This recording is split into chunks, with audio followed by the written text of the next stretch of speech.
Here we are, straight up top of the hour, 9 o'clock Pacific, 10 Mountain, all the way to afternoon on the East Coast. Thank you all for joining us. I'm Ben Coffey. I have with me today my very good friend Brady Pitcher from Sprinkler Supply. Say hi, Brady. Howdy. Appreciate everyone being here. I want to first and foremost thank Brady. We had a different special guest planned for today. Joe Jackson from Sprinkler Supply was unable to make it at the last minute, and so Brady has swooped in as a rescue helicopter would and is here to help me get through what we're going to call 10 most frequently asked WeatherTRAK questions. Giddy up. Giddy up. So let's do this. All right. So I did have just enough time to go in and change out my screen, give you the proper introduction here. Awesome. From the Water Management Division out of Sprinkler Supply in Utah, doing amazing things, counting the gallons saved for hundreds, if not thousands of customers. So good job. Always love to tout the success that you guys are having and the value that you provide. We love it. All right, so we have a ton to cover today. And the first thing that, I just got a chat, so I had to go look at my screen. But Ed is just saying hello. Our brother Ed from the Texas market. I love Ed, by the way. Ed, you're awesome. And thanks for tuning in again this week, Ed. Awesome. So let me just give you a little bit of background. The FAQ idea came from my partner in crime, Janine Jackson. She came up with this one. And so to do my homework, I asked a lot of people. I asked my fellow product specialists. I asked the sales team. I then took all of the information that I gathered anecdotally and took it to the head of customer service, Chris Mendiola, who is our VP of customer service. And together he and I made this list of really what drives people to call customer service about WeatherTRAK, right? That's what we're having this conversation around, is the call drivers, right? The most frequently asked questions to customer service. So we're going to hammer through these. There's 10 of them, so that's not very much time on each one. So forgive us for being high level today. But the one undeniable thing that people come to customer service to seek help with is alerts. And they get alerts on their WeatherTRAK system, and they're like, what does this mean? Brady? Yep. What does this mean? What are the alerts trying to tell you, and how do you manage them? And that's an important question to ask, because the alert is showing up for a reason. It's giving you information about what is happening in the field. And where do we see it? First and foremost, where do we find that information? We find that we probably get it in a couple different forms. We typically get that in either a text or an email is where we get it. So we'll see it show up, and we can see it in the app. For example, it'll show up in the app. It'll show up at the controller. And then we do have the option of getting those through either text, email. We can get them through a report.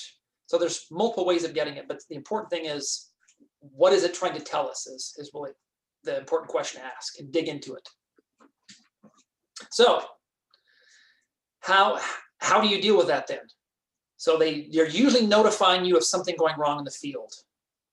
So the best thing to do is just to be proactive. And if it's telling you something's wrong in the field, do a little bit of research and see, for example, if you're getting a no connect on a valve, go check out that no connect in the field. There's a reason probably why that happened. I could give multiple examples, but one most commonly is a wire's probably been cut and you didn't know it.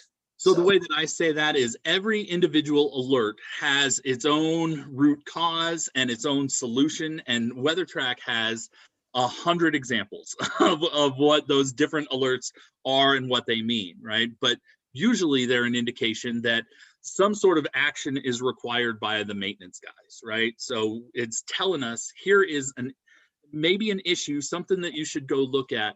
Please go verify it. It's like having an irrigation tech on site every time that irrigation system is running, and even when it's not. always looking for things. Always exactly right. So the takeaway with alerts is they're not going away, right? This is part of the value of the system, is knowing what the system is doing and giving you the information to act and be proactive, and stay ahead of any maintenance issues. So while this is the most frequent call to customer service, I maintain that it should be, and it will continue to be, right? Because it's just people calling to drill down, to get more information. So while we're on the subject, I want you to walk me through a WeatherTRAK demo. How do I get more information from WeatherTRAK.net if I'm looking for specific alert information on WeatherTRAK.net? Start me from right here. Okay, so if you use your username, log in right there. Okay. We'll log in using our own account, and in our account, we'll have all of the controllers that we have access to manage. So along all those tabs right there, there's a couple places you can start by just at the home screen if you want to. And there's a snapshot right there with that pie graph right there. That gives you a start of overall alerts. And then if you drill down below, those major alerts below, start to break out what alerts you're seeing. Like for example, that top one right there, there's a mainline break. That's a corporate demo, and that's there for a reason. But you can also hop over into the alerts tab right there and then go into alert list. This is a detailed list similar to what you just saw there on the home page of all the alerts that are existing right now. So for example, that top one, climate center rain pause. And if you hover over, you notice there's that dotted line underneath that. Hover over that, it actually tells you information about that. And not only does it tell you it, it gives you what's going on, possible causes, what the controller did about it, and then ways to actually take care of it and clear that alert. And I'm going to highlight something that Ben has done here too. He has done a great job about putting videos together, clicking that link, click here to see how to resolve that alert. Fantastic quick videos that you could watch in the field. Really, I mean, this video, for example, right here is only 4 minutes long. If you want to know what a mainline break is, pop this open, see what a mainline break is, see how to solve it. So the videos are designed to be 2 to 5 minutes long, right? If I did it exactly right, it was 2 minutes. Some of them just take longer. But again, trying to embed that alert information where you need it, when you need it, right? All of the analysis that irrigation techs provide about getting to the bottom of these alerts is contained in a lot of different places here, including the video, including the knowledge base article, and embedded right here on the alerts page of WeatherTRAK.net. And what I'll say to that is 9 times out of 10, even more than that, one of those items right there will resolve those resolution items that are listed in that mainline break, for example. That is going to be one of the issues probably. And it does not fix it. It doesn't fix it, but it identifies it, which is the first step. And it's information. Let me emphasize as well, like as much as we put here, it might not be right, and we are always here to help. If you're not getting answers here, by all means, call customer service. We are here to help. All right, does that do it on alerts? I think that does it on alerts, Brady. I think that fills our time. Okay, I think that was our 3 minutes on alerts by a long shot. All right, let's talk about user access. Yes, so user access. If you want to have access to a controller, there's a couple things you need to do. If you wouldn't mind bringing up the first point there, Ben. First, you have to have an account. That's your first step to do that. Get an account set up. You can do that by calling customer support, by getting that set up. Step 2, you have to know what controllers you need to be assigned to. Specifically, if you're calling up for the first time to set up a new controller, know what the site name is, for example, and know the serial number of that controller. Know what permissions, and permission has a lot to do with who owns that controller, and have I asked that I can have permission for that controller, because WeatherTRAK is really good about being very careful about who they allow access and permission to controllers to and protect. This is our security feature, right? So yes.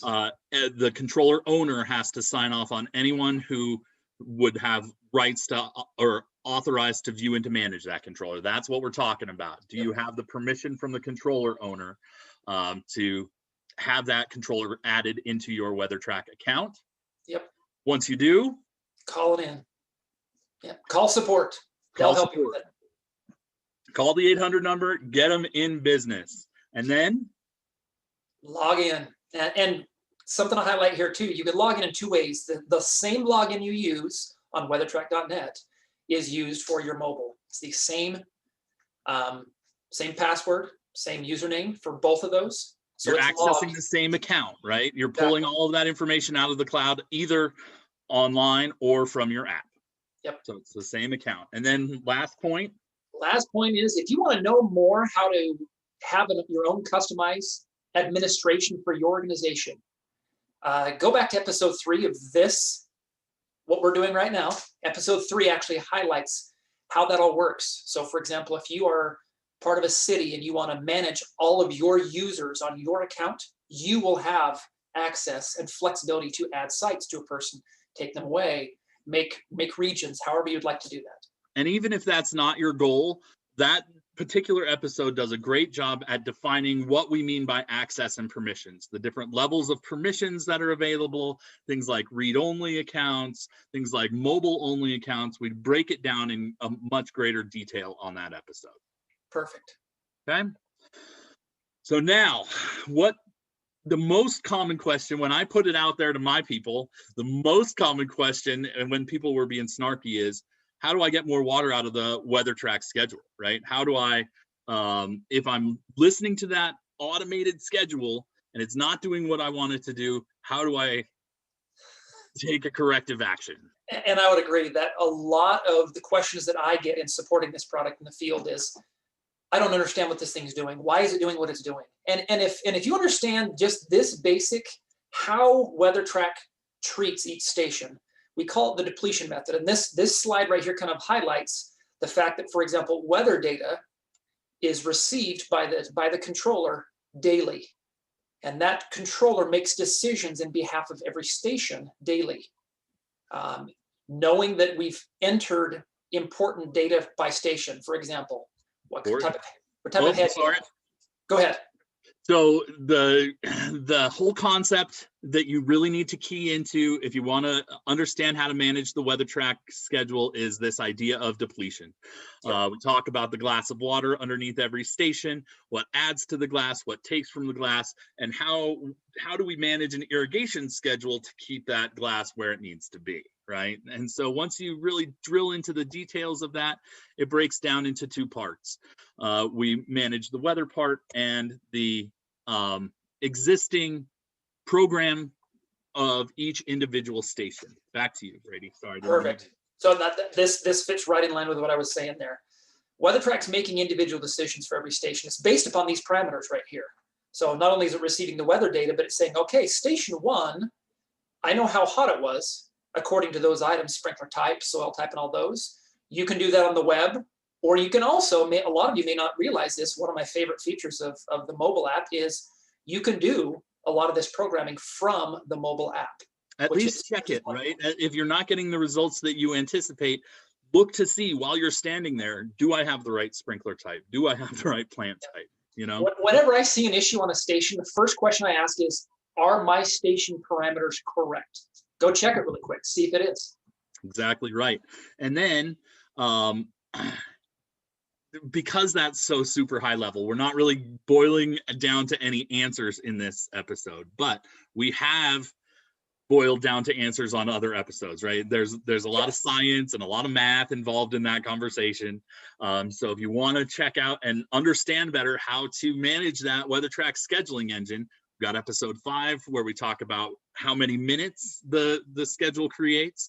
We've got episode 14, which Brady was the special guest for, where we talk about the frequency. How often does that irrigation schedule get generated? And then I did one by myself called Adjusting Your Smart Cycles, where we pack that all together and give you the full picture of it. So lots of resources in terms of this webinar series in getting to know the fine-tuned details of that schedule. But when it really boils down to it, the one thing that I say is make it easy, right? My job as a trainer is to make this easy. And the easiest way to manage an automated schedule is first, try it. First, put in the WeatherTRAK and make sure that all of your station variables are correct, right? And let the system do what it does and see if that is going to keep your plants healthy or not. Most of the time it will. Some of the time stations will need a little bit more or a little bit less. If they do, I use the percent adjust every time, right? The percent adjust works the way you think it should work. Add 10%, minus 5%, right? It all makes sense. Mm-hmm. If you get to only if you get to the edges, right? Only if you are already adding plus 25% or minus 50%, you still need more. Would I encourage you to look at those advanced settings and really drill into the nerdy level details that Brady and I geek out on. Don't get us started. Fair enough. Brady, enough about I think that's perfect. Running stations in auto mode. All right. So the other part of this question that always comes up is, I don't control everything, right? And irrigation guys want that level of control. How do I understand and trust the weather information that WeatherTRAK is providing? Yeah, and that's a great question. And a lot of it does have to do with letting go of old methods, to be honest, of being the one in charge of everything. That's probably the number one thing that I see with water managers is they're used to knowing exactly when everything's going to turn on, exactly how everything's going to run. But if you trust the fact that, for example, the system WeatherTRAK is keeping track of how much ET or evapotranspiration is happening, and specifically it's those four items right there: humidity, solar radiation, temperature, and wind. That is how much it's essentially trying to measure how much plant sweat and how much is seeping out of the soil through evaporation. That's what that is. You use the plant sweat. I love it. For me, the most important message here is we are calculating weather and delivering it to your controller every day, accurate to the square kilometer, right? For every 0.6 miles in the United States. So very, very tight resolution because it can be raining on this side of the street, not on that side of the street. The other thing is in a independent study, WeatherTRAK weather information was proven to match an on-site weather station plus or minus 2%, right? Or 98% of the time, our information matched that on-site weather station without having all of that hardware on-site to calculate it. And manage. And manage. You have to maintain it. It's taken care of. Right. All right. So very quickly, the way that works, we do break this down in other episodes, but the ET Everywhere collects raw weather data from almost 100,000 weather stations, primarily from the National Oceanic and Atmospheric Administration, or the National Weather Service. They give us access to all of their weather stations. We collect all of the raw weather data and plug it in at our climate center. We have a HydroPoint Climate Center, a group of climatologists who take all of that raw weather data and extract the ET and then model that weather to figure out what the ET is in every square kilometer, right? So we take the information from the ground-based weather stations, then we use weather science to figure out what's happening in between them.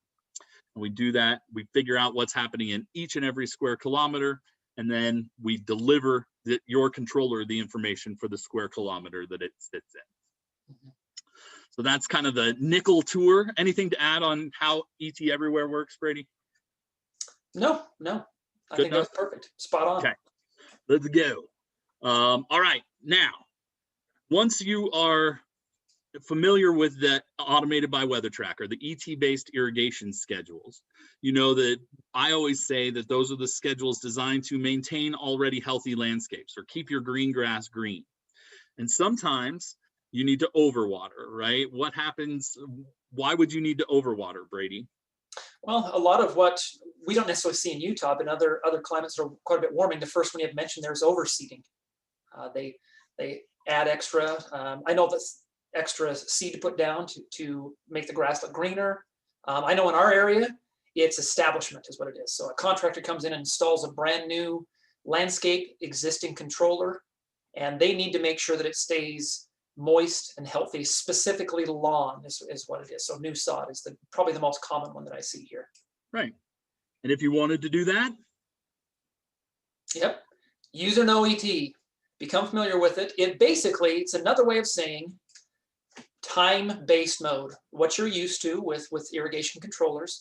You set Some guys call it standalone mode. How do I put this in standalone mode? I don't know who started that. I'm guessing it was Rainbird. It was Rainbird, yes. It was Rainbird. But what this allows you to set cycles and soaks, for example, sod. If you want it to water 3 times a day for a short burst, this user no ET will allow you to set how many minutes it runs, when it runs, and how many times a day that it runs. And if you have time, we did a whole episode on user with ET with my friend Tom Radin.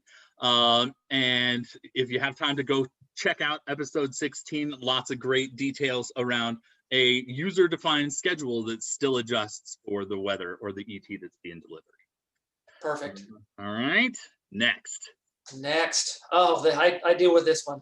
The spinning wheel of death. Yes, and inevitably these things are going to happen. I don't know if you want to start this one, Ben, but I'm happy to jump into this one. You do it. Okay, so communication issues. A couple things to think of. Let's say you're standing on site and you're trying to get a station to turn on, and it's either delayed or isn't working correctly. A couple things to check out. First of which, the communication to that controller is dependent upon a couple of things. First of which is your phone itself. So if you look up in the top right-hand corner of your phone, check your signal strength. If you have poor signal strength, your phone may be having difficulty communicating with the WeatherTRAK server to send a signal to the controller. So that's probably one. It's where I'd start, is checking that. Number 2, the controller is also receiving a signal from the server. A cellular device, right? Yes. Now, what I would say is that there's a larger antenna on those controllers, so they typically have good signal, but check the phase integrity on that thing. What's the signal strength on it? The phase integrity is like checking the bars on your cell phone. Phase integrity is how much signal strength do I have? Yep. Then the next thing, Ben, what's that? The next thing I have is check to make sure that it's online. Okay. Make sure it's online. If you notice, for example, in that picture, notice there's a line down there in the bottom right-hand corner of the lit screen. It needs to say online right there in order for it to be communicating correctly. And then if you're ever troubleshooting any of this, we want it in our system. We want to know, right? We want to know that you're having communication struggles. We want to know the frequency and the time and the specific applications that you're trying to run, so we can put that in the customer service record, because sometimes it's just an issue with the cell phone traffic, right? Sometimes there's just a lot of traffic on the network and that can slow you down. But if it's a repeated thing, if it's something that you constantly struggle with, we want to help you resolve that issue. And the fact of the matter is, we have options. We have options, right? Exactly. While I want to say north of 95% of the controllers will just communicate fine right out of the box. Sometimes there are on-site challenges, or sometimes the age of the controller that you have might be affecting how well it communicates. Go ahead, Brady. So here's a couple of options to consider. If you have, for example, a controller that's been on the wall for a while, you could consider an LTE upgrade kit. But what we've noticed too is that there are sometimes that the LTE coverage may not be as good. So we have options, for example, for other models as well. You can upgrade your LC to an LTE. You can also use an external antenna. I know in a lot of cases in Utah, very rarely have we had to do this, but we've used either a Yagi antenna, the one on the top right, or the Omni down below. The Omni is probably the one that is my preference. Keep in mind that the Yagi antenna is directional, so you have to point it toward a tower, whereas the Omni is you put it in place and it receives that signal from a 360-degree radius. And what I like about the Omni is the varying lengths of cord that you can buy. So oftentimes, if we are having a signal issue, it is very localized. It's due to interference or something happening just right on the spot where that controller lives. And sometimes just bumping that antenna up 10 feet, or if you're in a basement, sometimes just getting that antenna to open air is enough to get it to stay online reliably. Yep. And so The Yagi has a 10-foot, 25-foot, 50-foot, or 100-foot antenna, and makes it very flexible and easy to find an open place where that signal can be picked up. Perfect. Let me add this too, Ben. I know I've noticed oftentimes the controllers are installed around electrical boxes. So there's maybe a transformer, for example. Transformers sometimes can actually cause interference with signal. Doing exactly what Ben mentioned, using that antenna length, taking an antenna and putting it a further distance away often solves the problem if you have something like that. All right, we've got 3 subjects in 5 minutes, Brady. Here we go. How do we know we're up to date? We know, first of all, make sure you have that key, that little key in the back of your panel. If you've got that, you have the ability to receive updates. Take a look at your app. If you go on the About screen on your app, you can actually see the version of that. Most phones will automatically update. If your phone is set to automatically update your apps, then when WeatherTRAK pushes a new update, it will automatically update. Yep. Then check the firmware of your controller. See what it is. Give a quick call to customer service and ask if there's a newer version, and it can be pushed to that controller. No big deal. And then finally, one of the things that customer service will do with you, if you're interested, if you're listening to us and you're nerdy enough to like this, maybe you have enhancements on your system that you can provide, stuff that we can just add to the WeatherTRAK to make it provide a higher level of service. Specifically, do you have flow monitoring, right? If you don't, then maybe you call customer service. They can walk you through the process of identifying whether or not, what would need to happen to add flow monitoring or OptiFlow, or even the antenna upgrades that we talked about. Are there any upgrades outlying out there that could help your water management performance? Perfect. So, things to look for. Activations. I do a lot of these. Those 2 items that are in the picture on the right, the serial number right below the bar, and also the SIM number that's down below that big bar. Take those 2 things, know your site, know what you want to name the controller, know the address, give customer service a call. They're usually very quick to make this happen. They'll get it all set up for you. So if you're out there on the day of, this can all be found on the controller, obviously, but we have taken pains to put the serial number and SIM card number on the outside of the box. Why did we do this, you ask? Because we have an automated pre-activation service. So if you want, before you go out to the site, you get your hardware into the distributor. Brady's got it on his desk. You can go online at hydropoint.com under training and support and find the tool for pre-activation, right? It will do exactly what Brady just walked you through. Going to ask you your information, the site information and address kind of stuff, as well as this important serial number and SIM card number information. If you get it all plugged in there, within 24 hours, customer service will have activated that and speed up the process when you get out on site. Perfect. Okay. Any other things about activation? Nope. We're good. Okay. All right. Most common question about warranty and subscription is, why do I pay for it, right? What do I get as part of this ongoing service that I pay for? And there's a lot that goes into it. And some people often misguidedly think that only pays for the cell phone card and the service that keeps that controller connected. And while that is a vital part of it, it is only one piece of a very large puzzle, because that subscription also pays for the ET Everywhere and the Climate Center to keep doing their thing, right? It pays for all the customer service and the 6-day-a-week bilingual customer service that you get, and all the work that we put into that, right? It's that subscription that keeps the ongoing management behind the scenes that we do to help your water management keep moving forward and keep getting better. Yep. Good enough?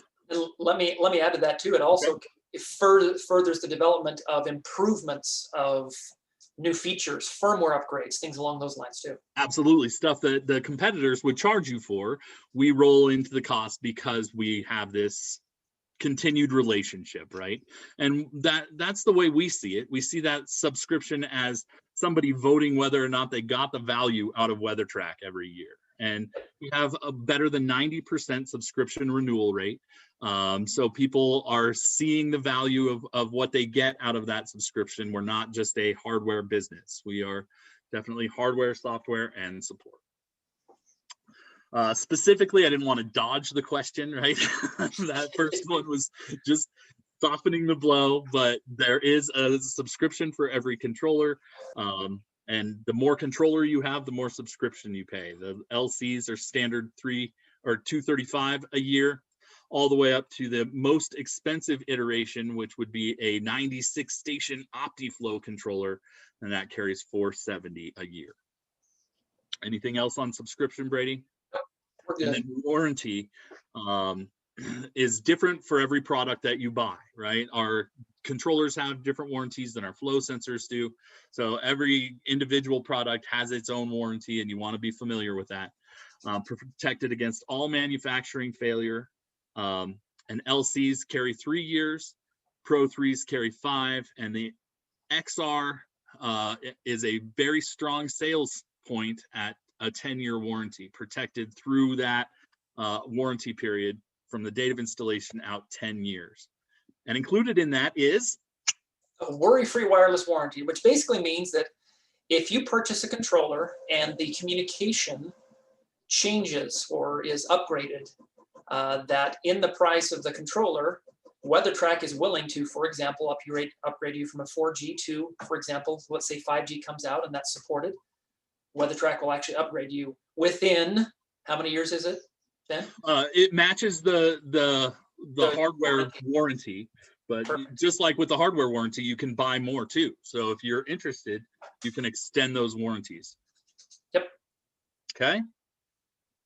And then last but not least, how we doing? Oh, we're already a minute over, so we got to bust out this as quickly as possible. So managing user settings, one thing that people always call about is I'm getting emails from WeatherTRAK. I don't know where they're coming from, but they have to stop. So there's only 2 sources where you'll get email notification from WeatherTRAK as part of the automated system, right? We have automated alert notification that will send you text and email messages. You'll find this on your alerts tab. The alert setup is where you go in and for your account, sign up for the individual alerts that you want to receive notification about. So if you're getting those and they're bugging you, go try and turn those off on your alert page. Yep. The other thing to be mindful of is that I have seen in the past, one of the features of that alert notification is you can copy somebody on it, right? So if you sign up for alert notification, you can copy your buddy or your tech more specifically to get that same notification. Sometimes when you're chasing stray data, it's because you've been signed up on somebody else's account. So be mindful of that as well. I'll highlight quickly something there too. I like being able to choose the time frame of when I receive those. That way I'm not bugged in the middle of the night, for example, unless I feel it's necessary for a certain level. Exactly right. And that's a very flexible notification, so it works into your workflow, right? We're trying to give you the information at a time that makes the most sense to getting to the resolution, right? Giving the right person the right information at the right time to make the most efficient maintenance proposition. The other thing that you might be getting from WeatherTRAK in an automated way is reports, right? You can sign up for those report subscriptions. One thing people don't realize is you can unsubscribe as well. So it's not a forever notification. If you put a subscription in on the reports page in the upper right hand corner, you see this icon that says manage report subscriptions. If you click on that, it will show you all of the report subscriptions and let you delete any one that you want out of there. So don't just accept that you're going to get this report until the end of time. That is something that you control. All right. Anything else, Brady? No, I think that's it. Good enough. We are just barely over time, so I have a quick summary, right? Wrap up. Before we get to that, I want to get out of here, stop sharing, definitely take the time to ask you my weekly question. And because this is your second trip into the special guest role, I have a special question. What is your favorite WeatherTRAK feature? That's a great question. Knowing that I was going to be asked this, I had to really think about it because there's lots of things I like about it. I mean, I thought initially about just being able to make things we talked about today with doing a quick station adjust or station programming.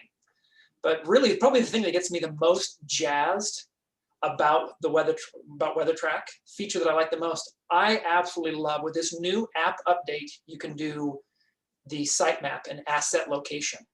I get so excited about that, being able to show up on site and locate a valve box, take a picture of it, gather information about it, put data in about that. As a water manager, what an invaluable tool that is. And as an owner, I do a lot of work with cities.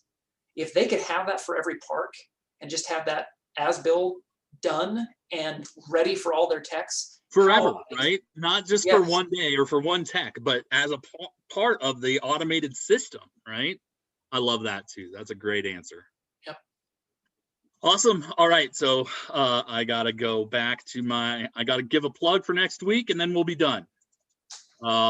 Plug for customer support. Any questions you have, by all means, we are here to help all along the way. So email us at support@hydrapoint.com, call us at the 800 number, check out the knowledge base and the point-by-point articles, the how-to articles that my friend Lori makes on support.hydrapoint.com, or check out our training materials that we have at hydrapoint.learnupon.com or on our YouTube channel.